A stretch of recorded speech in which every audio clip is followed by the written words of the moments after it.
म्हणतात तुझायची कोण उदाराची राशी आपुलेच पद दे, आपुलेच पद दे दासा, तुझायचा कोण उदाराची राशी आपुलेच पद दे,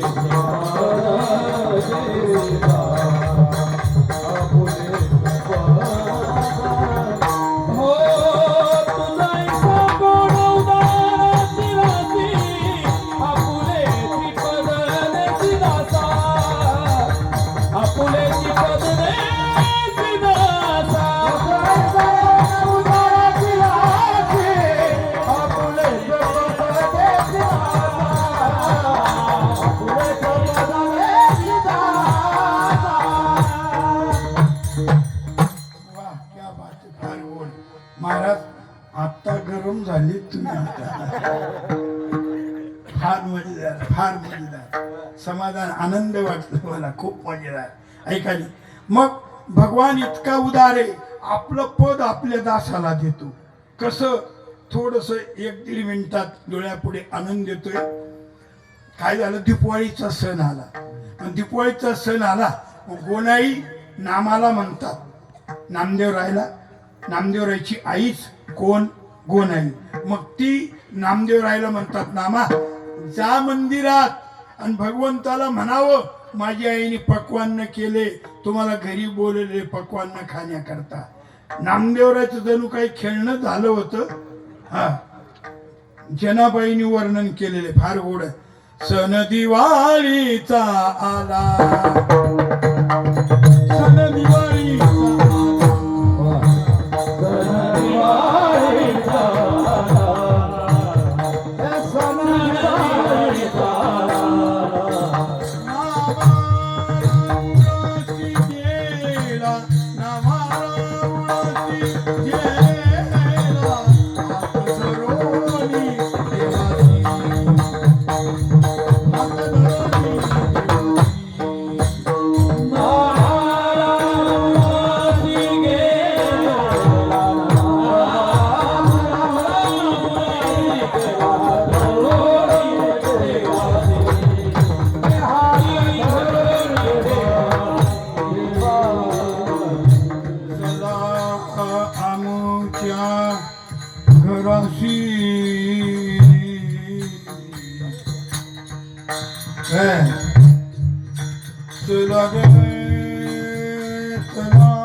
हा तिलंग नावाचा राग, झोग आणि याच्यात थोडा फरक आहे, थोडा बरं काय. हा तिलंग नावाचा राग आहे. याच्यामध्ये मग आता जोग चला रे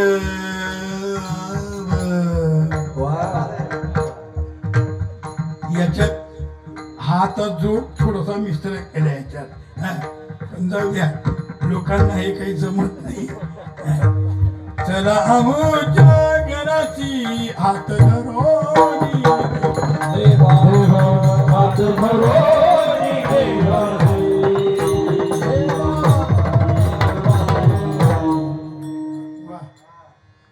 संगीत माझा भलता आवडीचा विषय, पण या मंडळी पुढे माझं आऊत खडकावर धरल्यासारखं होऊन फार गोड.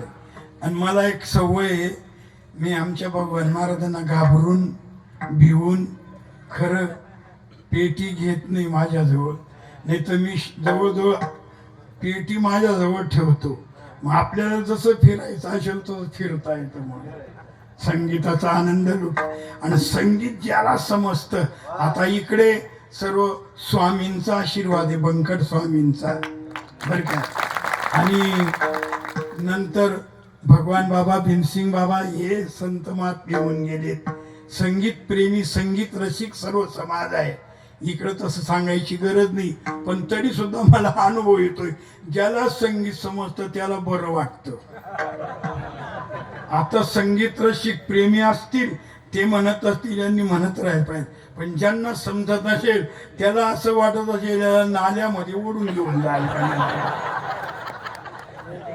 कितीतरी कितीतरी बरं त्यांना माझा कितीतरी अपमान होतो, पण मी बोलतो कोडगान पट्याला होईल. ऐका, आपला मूळ विषय काय चाललेला आहे. जनाबाईंचा अभंग हा सण दिवाळीचा आला, नामा रावळाशी गेला, हात धरुनी देवासी, चला आमच्या घराशी. भगवंताला म्हणतात देवा चला, माझी आईने पक्वान्य केले, घरी चला जेवायला. देव म्हणलं वेडा आहे का नामा, काय मी जर घरी आलो तिथं कोण उभं राहील. मग नामदेवराय त्यावेळेस बाल अवस्थेत होते.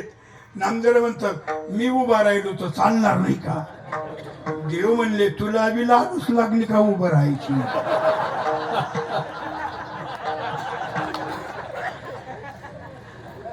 उभं राहिलं म्हणजे आता बोलते बंडलच्या बंडल वाटावे लागतात आणि बंडल बाजच वाटतात. तर कमी करायला लागलं तुम्हाला. ऐका, भगवान म्हणतात नामा, अरे इथं उभं राहण्या साधी गोष्ट नाही. कसं इथं जर उभं राहिलं, माझा भक्त दररोज काकडा करतात. तो काकडा असा ओवाळता ओवाळता एखाद्या तोंडाला बी लागून जातो, म्हणजे मी सहन करेल ना. बरं, दुसरी गोष्ट, लोण्याचा गोळा नैवेद्य म्हणून तोंडाला लावतात. म्हणतात माझे भक्त अभंग बी म्हणतात, तू खायबा साखर लोणी माझी या बाळा. हा भानुदास महाराजांचा अभंग आहे. मग असा अभंग म्हणतात, तोंडाला असा तो लोण्याचा गोळा लावतात. तू घेशील खाऊन, मी तेवढा पुढचं तोंड बंद करून घेईल म्हणे. बघ बरं म्हणे, हो काय भगवान उदार. भगवान खाली उतरलेत आणि आपल्या जागेवर नामाला उभं केलंय. ऐकतात ना ते मगाचं प्रमाण तंतोतंत कळेल. तुझाईशी कोण उदाराची राशी, आपलेच पद देशी. आपल्या पदावर आपल्या जागेवर नामाला उभं केलं. नामा कट्यावर हात ठेवून उभा राहिला. वा वा वा, माझ्यासारखाच दिसतो नामा, राय उभा. मी जातो. देव जेव्हा गेला ना, 4-5 दिवस आलाच नाही. आता नामदेवराय उभं राहून राहून किती वेळ उभं राहणार. एक दिवस कसा तरी काढला, दुसरा दिवस इतकी जीवावर आली नामदेवरायची. इकडे तिकडे पाहतो देव येत आणि भक्त सारखे दर्शनाला येत राहतात. दर्शनाची बारी खंडन पडत नाही. आता का दुसरा दिवस कसा तरी काढला. तिसऱ्या दिवशी काय झालं, त्यांचा पाय खाजून आला.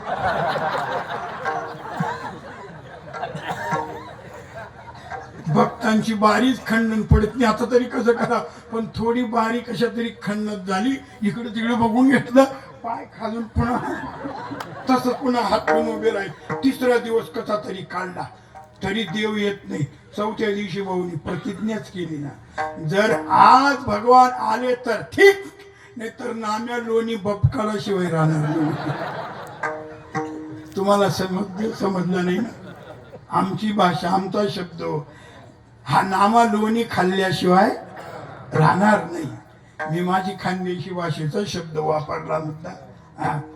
आमच्याकडे खानदेशी बपकाळ रे, म्हणजे खाय चांगलं. ऐका, मग नामदेवरायांनी प्रतिज्ञा केली आणि खरंच देव चौथ्या दिवशी आला नाही. आलेत भक्त. काकडा झाल्यानंतर तो लोण्याचा गोळा घेत घेत आणि तू खायबा साखर लोणी असं म्हणून लावला ना तोंडाला. या भाऊनी तयारीच केली होती ना. जसं गोळा तोंडाला लावला तसं डायरेक्ट मध्ये आत पार्सल मध्ये खाल्लं नामदेवरायांनी. भक्त देवानी लोणी खाल्लं, देवानी लोणी खाल्लं. सर्व भक्त म्हणतात भगवंताला तिकडं करण लागलं. नाम्याने जे करायचं ते केलं का म्हणे. भगवान धावपळ करीत आलेत आणि भगवानला, हे नाम्या काय केलं म्हणे. तू आता काला करून आला तरी चालेल म्हणे. देवा माझं तोंडे लागून गेलं आणि ज्याचं तोंडे लागत ना त्याची सुटत नाही म्हणे.